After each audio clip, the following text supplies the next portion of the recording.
This video is brought to you by TS4U IT Engineering Bootcamp.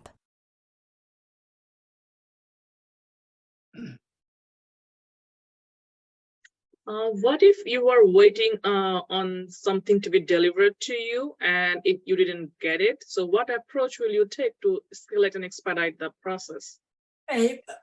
Myself, I don't like to be babysit, by the way. That's not who I am. If something is given, I'm on top of it. Okay, so I actually, as I said previously, I need to know what has been given to me, and I find out who is the resource that I will be reaching out if I need to review something or I have some questions. And then I want to make sure that that person from the business side or the cross-functional team, and then the order in my team, identify all of them, and then I actually get going. I start working on it.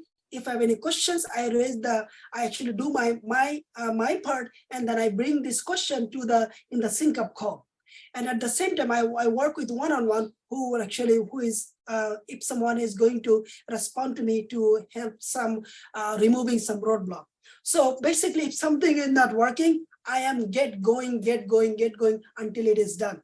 I do not like to, as my own perception, I do not like to tell someone it is not working, I'm waiting. Actually, I reach out and I identify who I need to reach out next, until my work is done. I continue reach out and get this done.